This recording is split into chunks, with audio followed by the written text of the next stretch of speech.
Greetings to the esteemed assembly. May you always be blessed with abundant energy, inner peace, and may your hearts be ever filled with loving kindness. Today, I want to share with you an important and essential topic in our lives: love and self-love. It is a challenging yet immensely rewarding journey, a key to unlocking the doors of happiness and success. As someone who has practiced for many years, I hope that what I share will help you understand the importance of loving yourself and others genuinely and sustainably. The journey of self-love. First, we need to recognize that self-love is the foundation for all other relationships in life. When we know how to care for and love ourselves, we can love others more sincerely. However, many of us skip this crucial step, thinking that self-love is selfish or unnecessary. But in reality, if we don't know how to care for and respect ourselves, we cannot maintain healthy and happy relationships. Allow me to tell you a story about a woman named Lily. Lily was a single mother, always busy with work and taking care of her children. She devoted all her time and energy to her family, forgetting herself. Lily often felt exhausted and pressured, but didn't dare to stop to rest. One day, Lily encountered a severe health problem and had to be hospitalized. During her time in the hospital, she realized she had neglected herself for too long. From then on, Lily began to learn how to love and care for herself more. She spent time exercising, eating healthily, and relaxing. As a result, Lily felt happier and could care for her family better. The 4 qualities of true love. According to Buddhist teachings, true love is built on 4 main qualities: loving kindness, compassion, joy, and equanimity. Loving kindness is the ability to bring joy and happiness to others. This requires us to nurture our souls and provide positive values to those we love. Compassion is the sharing and empathy with others' suffering. We need to know how to listen and understand the difficulties our loved ones are going through. Joy is the ability to uplift and support, helping our loved ones achieve their dreams and aspirations. Finally, equanimity is the ability to let go, not cling, not hold grudges, creating freedom and comfort in the relationship. To illustrate this, I want to tell the story of John and Anna. John and Anna had been married for many years and had 2 children together. However, their family life wasn't always smooth. John was a perfectionist. He always wanted everything to go his way and couldn't accept mistakes. This caused many conflicts between John and Anna. Anna felt pressured and couldn't meet her husband's demands. One day, John met a monk and was advised to learn compassion and equanimity. John started practicing meditation and learned to understand and share with his wife. He realized that love is not about control, but understanding and sharing. Since then, the relationship between John and Anna became harmonious and happier. Understanding the ego. Another crucial element in love is understanding our ego. The ego often obstructs love with tendencies of arrogance, resentment, and self-defense. Recognizing and refining the ego is necessary for a healthy relationship. This requires continuous learning and practice, not only to avoid causing suffering to those we love, but also to improve and perfect ourselves.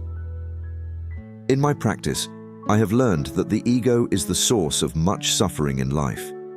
When we focus too much on ourselves, we are easily hurt by others' actions or words. However, when we learn to let go of the ego, we find our hearts becoming more generous and forgiving. We are no longer easily hurt and can create more sincere, loving relationships. Listen to the story of Steve, a successful businessman, but very lonely. Steve had a big ego. He always thought he was the best and didn't need anyone's help. This caused Steve many difficulties in relationships, from friends to family. One day, Steve attended a meditation retreat and realized that his ego was the cause of his loneliness and suffering. He learned to let go and accept help from others. Since then, Steve felt his life becoming lighter and happier. He was no longer lonely and could build better relationships. Loving and accepting. Loving someone is a complex and challenging process. It requires understanding and accepting the flaws of others. A successful relationship is not only based on providing material comfort, but also on caring for and satisfying deeper spiritual values. We need to learn how to understand and accept the weaknesses and difficulties of those we love, while knowing how to forgive and compromise. When we love someone, we often tend to want them to change according to our wishes. However, this often leads to conflict and suffering.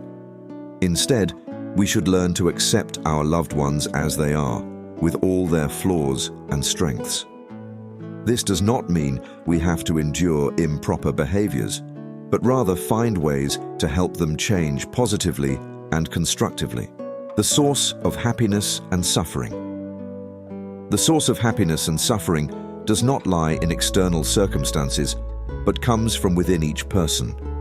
Buddha taught that happiness and suffering are both created by the mind. External adversities and challenges may be the catalysts for suffering, but the primary cause still lies within us. When we are born as humans, we naturally have desires, anger, and ignorance. When these factors operate strongly and are uncontrolled, they cause suffering. Therefore, recognizing and managing the ego, as well as cultivating the mind, is extremely important. In meditation practice, Buddha teaches that we need to learn to observe and understand our bodies and minds. Suffering and happiness both originate from within, and stopping, observing, and understanding ourselves will help us control and transform negative emotions. The speaker also mentioned that many people tend to avoid difficulties by changing their surroundings, but in reality, suffering will follow us if we do not address the internal cause. An illustrative example is the story of Tom, who always felt dissatisfied with life. He changed jobs many times, moved houses many times, hoping this would bring him happiness. However, no matter where he went or what he did, the feeling of dissatisfaction always followed him. One day, Tom joined a meditation course and realized that the cause of his dissatisfaction was not external circumstances, but within himself. Tom began to learn how to observe and transform his negative emotions. As a result, he felt happier and more peaceful, even though external circumstances didn't change much. True and sustainable love. Loving is not just about satisfying emotions, but also about giving, sharing, and consensus.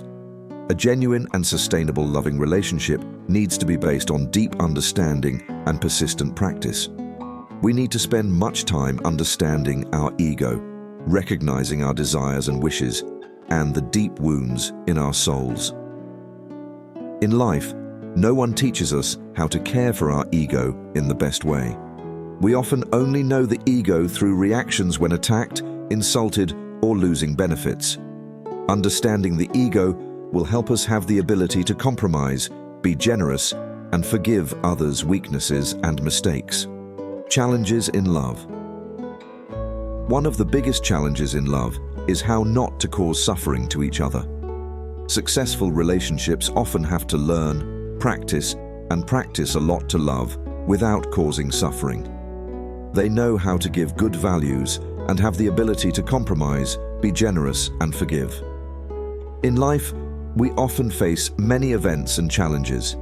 These events can hurt and arouse our ego strongly. However, these challenges are also opportunities for us to learn and grow. We must understand and care for our ego, know how to transform negative emotions, and aim for higher and deeper values. In a loving relationship, the ego often tends to hold and control. This can lead to conflicts and suffering. We need to learn to let go and create freedom in the relationship. When we no longer demand and accept others' weaknesses, we will create a genuine and sustainable, loving relationship. A thought-provoking story is about two close friends, Sarah and Emily. Sarah and Emily had been close since childhood, but a misunderstanding caused them to drift apart. Sarah felt hurt and decided not to talk to Emily anymore.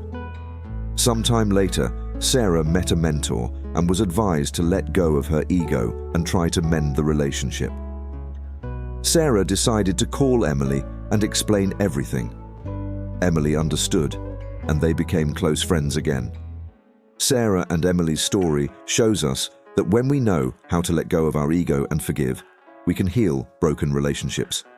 Conclusion: genuine and sustainable love requires deep understanding and persistent practice. We need to learn how to love ourselves before we can love others. Understanding and caring for the ego, as well as cultivating the mind, will help us have the ability to compromise, be generous, and forgive.